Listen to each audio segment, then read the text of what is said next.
Buenas, hoy nos vamos a referir al apoyo que el gobierno le está dando al narcotráfico.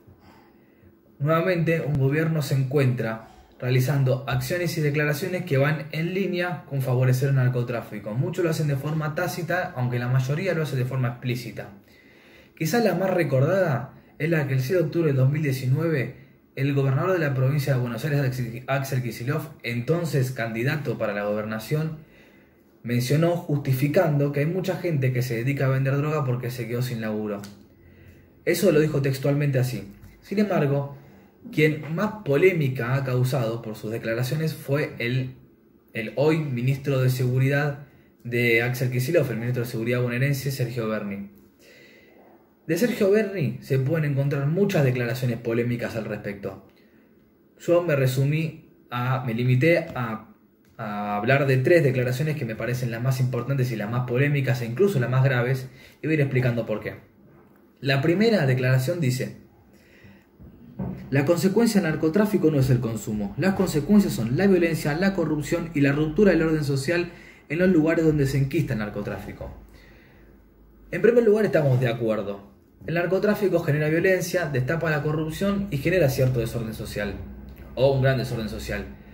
Pero lo que es acá es desconocer la cadena de cómo funciona el tráfico de narcóticos. Por acá está evitando mencionar que como consecuencia del narcotráfico se genera el consumo. Algo que él está diciendo explícitamente que no es así. Y por ello se entiende que desconoce completamente cómo funciona la cadena y cómo se alinean los eslabones de esa cadena. La segunda declaración que hace dice: detener a una persona no punible es tiempo, plata y esfuerzo que se pierde. Si ese esfuerzo se implementa en la mejor acción para tratar la adicción, que es la prevención, los resultados serían mejores. Acá también está desconociendo cómo funciona la cadena del tráfico de narcóticos. ¿Por qué lo digo?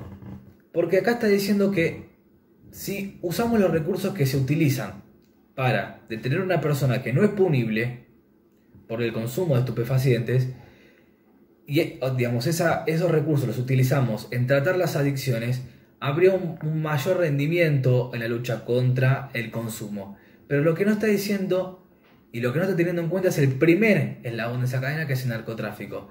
No hace falta ser un gran analista para darse cuenta que el narcotráfico genera consumo, el consumo genera la adicción. Es decir, si se erradica el narcotráfico, directamente el consumo se vería limitado a su mínima expresión. Algo que se ve el ministro de Seguridad bonaerense desconoce completamente. Y la tercera declaración que hace, que a mi entender es la más grave, dice: si vamos a legalizar la comercialización de una droga ilícita, ¿por qué hablamos de la marihuana y no de todas las drogas? Es una hipocresía. Esto no lo dijo en chiste, esto lo dijo realmente. Si lo hubiese dicho en joda, bueno, vaya y pase, pero realmente cree esto. Realmente cree que si estamos hablando de despenalizar o de legalizar el consumo de marihuana, podríamos hablar de legalizar el consumo de todo tipo de drogas. La marihuana, bueno, se habla que es una droga blanda. Pero también estás hablando, si hablas de todo tipo de droga, hablas de lo que se conoce como droga dura. Estamos hablando de la cocaína, el LSD, el éxtasis, qué sé yo, otro tipo de drogas.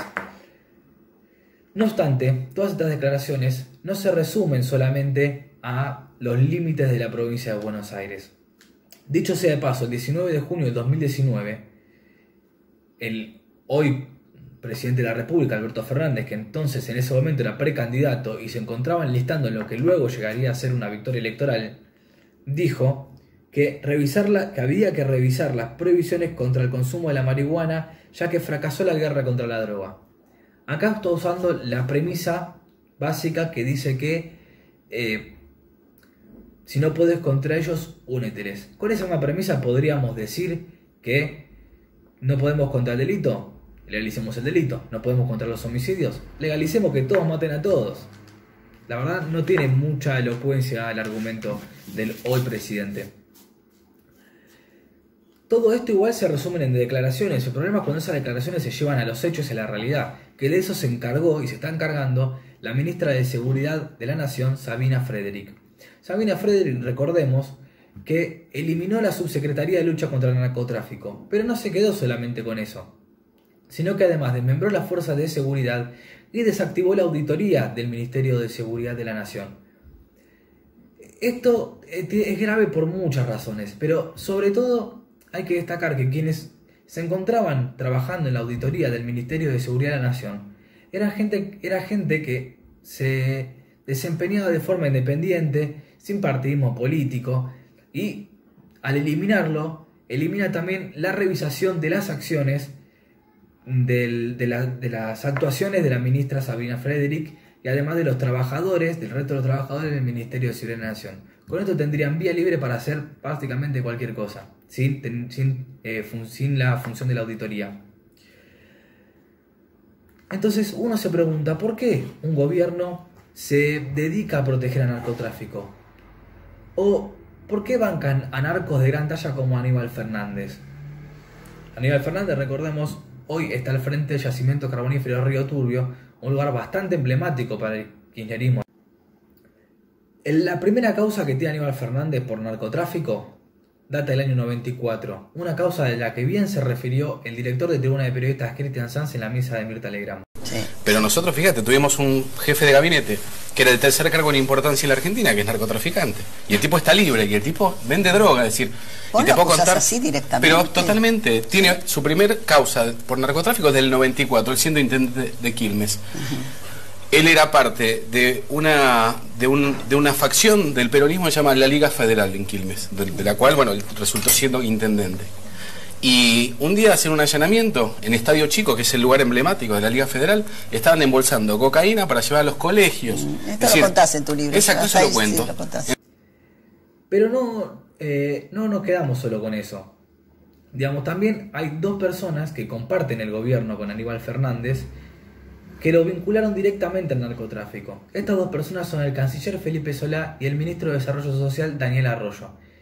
En el año 2015, cuando se encontraban peleando por la gobernación del Frente de Masa, peleando por la gobernación de la provincia de Buenos Aires y por la vicegobernación, en el spot de campaña había un eslogan que decía drogas sí, drogas no, y lo vinculaban directamente y lo mencionan expresamente a Aníbal Fernández en ese spot de campaña. Si vos llamás a la provincia y ves algunos candidatos a gobernador, te preocupás, ¿no es cierto?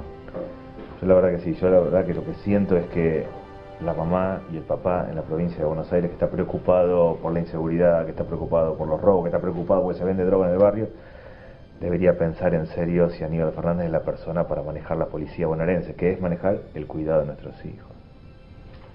Cuando apagamos la luz y nos quedamos a solas, pensamos en serio. Bueno, imaginen a Aníbal Fernández conduciendo la provincia.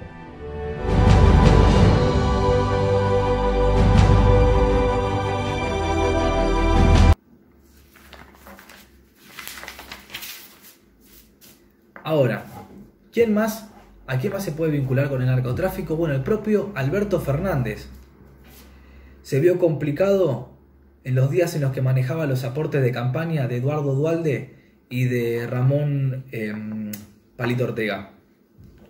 Se trataban de fondos que se demostraron que provenían del narcotráfico colombiano.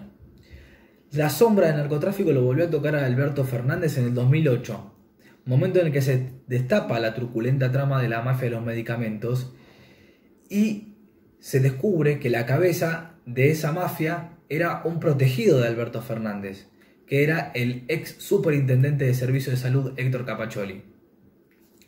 En esa trama se cruza el crimen organizado, la política y, como no, el narcotráfico. ¿Cómo olvidar, de hecho, los aportes de campaña de Cristina Kirchner para el 2007, que la llevó a la presidencia junto a su vicepresidente Julio Cobos, que esos aportes provenían en gran parte por el narcotráfico? Los elementos que demuestran que esa campaña la financió en parte del narcotráfico son vastos.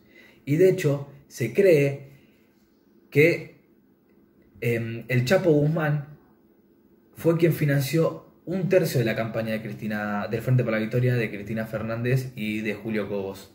Y no es una apreciación antojadiza del periodismo, sino que de hecho, uno de los hijos del Chapo Guzmán, Ovidio Guzmán López, reconoció que su padre ayudó en la campaña de Cristina y de hecho reconoció que estuvo en Argentina y que fue muy bien tratado. Entonces digo, los vínculos del kirchnerismo y los vínculos de este gobierno además con el narcotráfico son bastantes. Su avanzada en favor del narcotráfico también es bastante elocuente. Entonces, ¿qué otra cosa podemos pensar? Que el gobierno protege el narcotráfico y no solo lo protege, sino que se aprovecha del mismo.